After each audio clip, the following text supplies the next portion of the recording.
Have you ever thought about spending a night in an isolated cabin deep in the woods? At first, it might seem peaceful, but what if you're not alone? Today, we dive into real-life stories from people who experienced terrifying encounters in remote cabins. Prepare for tales that will send chills down your spine and make you think twice about staying in the middle of nowhere. Welcome to Lord of Limbo. Now, turn off the lights and get ready for the unknown. Story number 1. The Voice in the Darkness. It was early autumn when my friends and I planned a weekend at a cabin deep in the forest. The place was old and isolated, no electricity, no cell service, just us and the woods. The first night was peaceful. We spent hours by the fire, telling stories. Around midnight, however, we started hearing faint noises outside the window. It was almost like someone was mumbling, or rather, chanting softly. We brushed it off, convincing ourselves it was probably just the wind blowing through the trees. The second night, the whispers grew louder. This time, they sounded closer, like they were coming from right outside the cabin walls. My friend Tom insisted it was just an echo from our earlier conversations, but something in my gut told me otherwise. I got up, walked to the window, and saw nothing. No animals, no people, just the tall shadows of the trees swaying in the moonlight. At 2 a.m., just as I was drifting off, the sound came back. It was different this time, deeper and more rhythmic, almost like chanting in a language I couldn't recognize. I nudged my friends awake, but the noise stopped immediately. We decided not to go outside, though I couldn't shake the feeling that something, or someone, was watching us. On the third and final night, we sat together, nerves high and senses sharp. When the chanting began again, Tom suggested we look outside. We grabbed our flashlights and stepped out, but the forest was eerily silent. As we made our way back, I glanced up to see faint symbols carved into the cabin's wooden walls. We hadn't noticed them before. These markings weren't random, they were deliberate, symbols I couldn't understand. I looked over at Tom, and he was frozen, staring at the carvings. When we finally packed up the next morning, the eerie quiet of the forest left a lasting impression, as if it held secrets meant to stay hidden. Story number 2, The Shadow at Midnight. My family rented a cabin in a dense forest for a quiet weekend away from the city. The place was rustic and remote, surrounded by tall pines and thick underbrush, far from any neighbors. On the first night, around midnight, we heard a light knock on the cabin door. My dad thought it was just the wind rattling the frame, so we ignored it. The next night, at exactly midnight again, we heard another knock, louder this time. My mom checked the window, but saw nothing. Curiosity got the best of me, so I sat by the door, waiting for any movement outside. As I strained my ears, I could make out faint footsteps crunching the leaves. I peered through the narrow gap in the door, but there was no one outside, just shadows cast by the moonlight. On the third night, right at midnight, we braced ourselves for another knock. But this time, it didn't come from the door, it came from the back window. My mom gasped as she saw a dark silhouette pass by. I ran to the window just in time to see the figure slipping into the shadows, too quick and silent to be an animal. Shaken, we decided to pack up and leave at first light.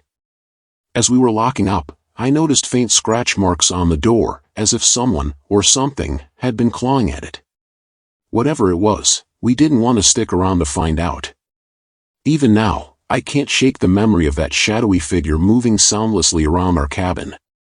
It's as if it was watching us, waiting for a moment we weren't prepared for. Story number 3, The Stranger in the Forest. Last summer, I rented a small, rustic cabin in the middle of nowhere, wanting some time alone to recharge.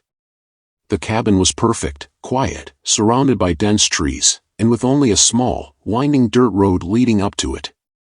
The first day was peaceful, I spent it hiking and reading by the fire. But on the second night, as I sat outside watching the stars, I noticed a figure standing just at the edge of the tree line. I called out, thinking maybe it was a hiker who'd lost their way, but the figure didn't respond. It just stood there, silent, barely visible in the moonlight. Feeling uneasy, I went back inside, locked the door, and tried to convince myself it was just an animal or my imagination. The next night, I heard soft footsteps circling the cabin. They'd start at one side, then slowly move to the other.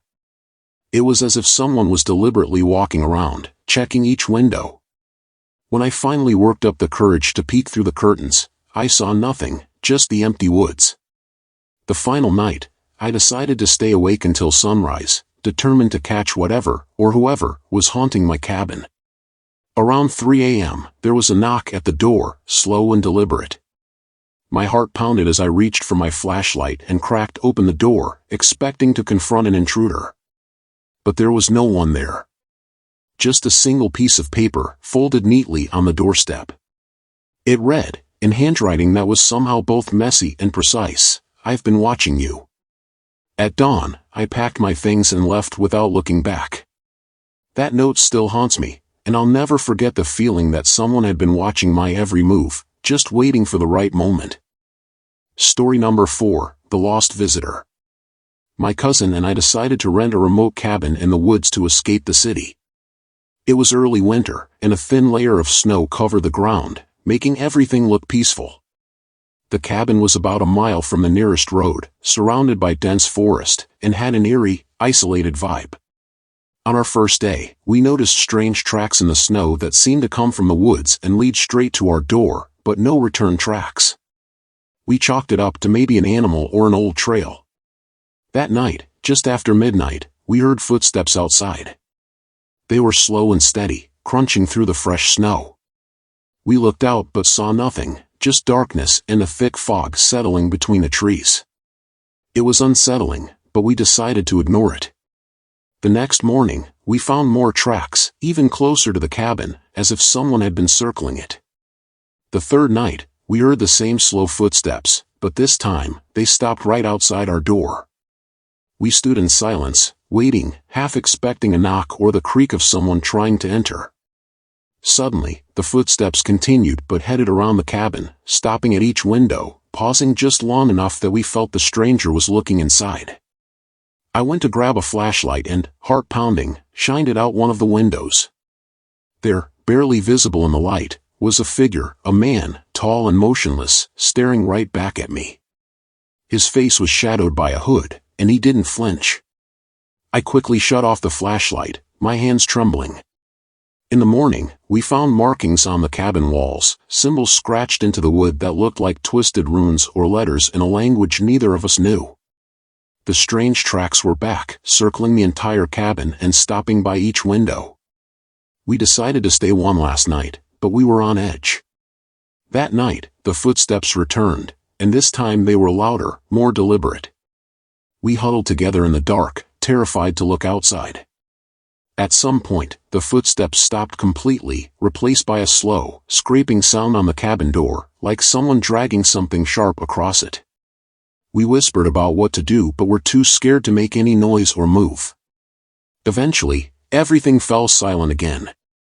When morning finally came, we opened the door to find deep scratches on the door, like something had been clawing to get in. We left without looking back, but those tracks and scratches stayed in our minds. We never found out who, or what, had visited us that weekend, but I'll never forget the feeling of being watched, the quiet footsteps, and that dark, hooded figure staring back at me. Story number 5, The Forgotten Guest. A few years ago, I rented a cabin with 2 friends for a short getaway. The cabin was old, rustic, and deep in the mountains. When we arrived, the place looked perfect, a small wooden structure with a cozy fireplace and big windows that gave a view of the dense woods surrounding it. What caught our attention was a little guest book left on a side table, filled with notes from previous visitors. Most messages were typical, people thanking the owners, saying they enjoyed the quiet. But there was one entry, written hastily, that said, "Don't go outside after dark." We laughed it off as someone trying to scare future visitors. That first night, we stayed up late, talking by the fire, and didn't notice anything unusual. But on the second night, things started to feel off. Around midnight, we heard faint sounds coming from the forest. They were subtle, almost like whispers carried on the wind. We tried to ignore it, figuring it was just the sounds of nature, but the whispers grew louder, almost as if they were getting closer. My friend, who was usually calm, looked nervous. She glanced at the guest book entry, as if suddenly taking it seriously. We shut all the windows and locked the doors, but the strange sounds continued, circling the cabin. It sounded like footsteps, slow and steady, accompanied by faint, unintelligible whispers. My heart was pounding, and we huddled together, trying to keep quiet. Finally, the sounds stopped, and we managed to fall into an uneasy sleep. The third night was the worst. Just past midnight, we heard a soft knock on the door. It was so gentle at first that we almost thought we imagined it. Then it happened again, louder this time. We didn't dare answer. The knocking grew more persistent, and the whispers outside returned, this time clearer, but still in a language we couldn't understand. We were frozen in place, too terrified to move or speak. Suddenly, there was a loud bang on one of the windows. We all jumped, and my friend let out a small scream. The knocking stopped, but we could hear faint scratches on the wooden walls, as if someone, or something, was dragging sharp nails along the outside of the cabin. We barely slept that night, waiting for the sounds to stop, but they continued on and off until dawn. When the sun finally rose, we packed up as quickly as possible. Just as we were leaving, I noticed something carved into the wood beside the front door.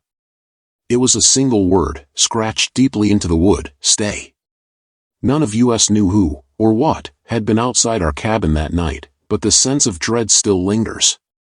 I'll never forget those whispers and the feeling that we weren't the only ones in the forest that weekend.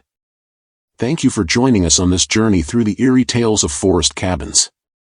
These stories remind us that sometimes, the things that go bump in the night aren't just in our heads.